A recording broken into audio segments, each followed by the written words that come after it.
Hello everyone, welcome to Make Success Squad channel. இந்த வீடியோல நம்ம என்ன பார்க்க போறோம்னா History of C Programming Language.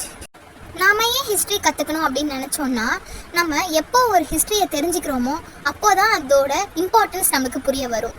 அதே மாதிரி தான் நம்மளோட சி ப்ரோக்ராமிங் லாங்குவேஜ். அதுக்காக தான் நம்ம first history of C programming லாங்குவேஜ்ன்ற வீடியோவை வச்சுருக்கோம். சரி வாங்க வீடியோக்குள்ளே போகலாம். இந்த சி லாங்குவேஜ் கண்டுபிடிச்சவர் யாருன்னா டெனிஸ் ரிச்சி. அதுவும் எப்போ அவர் கண்டுபிடிச்சாருன்னா 1972 தான் கண்டுபிடிச்சாரு. இந்த டெனிஸ் ரிச்சி அப்படின்றவரை என்ன பண்ணாருன்னா பெல் லேப்ஸ் அப்படின்ற ஒரு இடத்துல ஒர்க்கராக வேலை செஞ்சுட்டு இருந்தாரு. அந்த பெல் லேப்ஸ்ன்றது ஒரு ஃபேமஸ் ரிசர்ச் சென்டர். பெல் லேப்ஸில் வேலை செஞ்சுட்டு இருக்கிறப்பே அவர் ஒரு லாங்குவேஜ் கண்டுபிடிக்கணும்னு நினச்சாரு. அந்த லாங்குவேஜில் அவர் ஆப்ரேட்டிங் சிஸ்டம் அப்படின்னு ஒன்று பில்ட் பண்ணணும்னு நினச்சாரு. அவர் நினச்ச மாதிரியே சக்ஸஸ்ஃபுல்லி அவர் கண்டுபிடிச்சிட்டாரு. அந்த லாங்குவேஜ் பேர் தான் சி லாங்குவேஜ். அப்புறம் அவர் என்ன பண்ணாருன்னா 1978 பிரெயின் கெர்னியான் அப்படின்றவரோட சேர்ந்து தி சி ப்ரோக்ராமிங் லாங்குவேஜ் அப்படின்னு ஒரு புக்கும் தயாரித்தார். அந்த புக்கு தான் இன்ன வரைக்குமே சி ப்ரோக்ராமிங் லாங்குவேஜுக்கான ஒரு ரெஃபரன்ஸாகவே கருதப்படுது.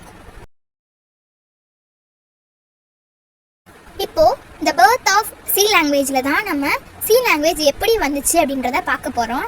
அதுக்கு முதல்ல நம்ம பிசிபிஎல்ன்ற லாங்குவேஜ் எப்படி வந்துச்சுன்னு தெரிஞ்சுக்கணும். இந்த பிசிபிஎல் லாங்குவேஜ் 1967 மார்ட்டின் ரிச்சார்ட்ஸ் அல்கால்ன்ற லாங்குவேஜை டிரைவ் பண்ணி தான் வந்தது தான் அந்த பிசிபிஎல் லாங்குவேஜ். அதுக்கப்புறம் பி லாங்குவேஜ்னு ஒன்று வந்துச்சு. அந்த பி லாங்குவேஜ் 1970 கென் தாம்சன் பிசிபிஎலை யூஸ் பண்ணி கிரியேட் பண்ணார். அதே மாதிரி சி லாங்குவேஜ் வந்துச்சு. அது எப்படி வந்துச்சுன்னா இந்த பிசிபிஎல் லாங்குவேஜ் ப்ளஸ் அந்த பி லாங்குவேஜ் ரெண்டுத்தையும் மிக்ஸ் பண்ணி வந்த லாங்குவேஜ் தான் சி லாங்குவேஜ். இப்போ நீங்கள் பார்த்தது வரைக்கும் ஹிஸ்ட்ரி தான். இப்போ தான் நம்ம ரியல் வேர்ல்டுக்குள்ளே வரப்போகிறோம். ரியல் வேர்ல்டில் சி லாங்குவேஜ் எங்கெங்கெல்லாம் இருக்குதுன்னு தெரிஞ்சால் நீங்களே ஆச்சரியப்படுவீங்க. Operating system, embedded system, games, டேட்டாபேஸுன்ற எல்லா இடத்துலையுமே சி லாங்குவேஜ் ரொம்ப நிறைய இடத்துல காணப்படுது. இந்த சி லாங்குவேஜ் எப்போ அப்ரூவ் ஆச்சுன்னா 1983 தான். யாராலனா American national standard institute ANSI அப்படின்ற கமிட்டியால் தான். ஆனால் 1989 தான் இன்டர்நேஷ்னல் ஸ்டாண்டர்டாகவே அடாப்ட் ஆச்சு சி லாங்குவேஜ். சி லாங்குவேஜை ஒரு ஃபண்டமெண்டல் லாங்குவேஜாக நம்ம ஏன் அப்படி சொல்கிறோம் அப்படின்னா அதுக்கு மெயினாக 3 ரீசன்ஸ் இருக்குது: போர்ட்டபிலிட்டி, எஃபிஷியன்சி, ஃப்ளெக்சிபிலிட்டி. இது வரைக்கும் நம்ம பார்த்த சி லாங்குவேஜோட இன்ஃபர்மேஷன் எல்லாருக்குமே புரிஞ்சிருக்குன்னு நான் நம்புகிறேன். தேங்க்யூ. எல்லாருமே மேக் சக்ஸஸ் ஸ்குவாட் சேனலை லைக், ஷேர், சப்ஸ்கிரைப் பண்ணிவிடுங்க.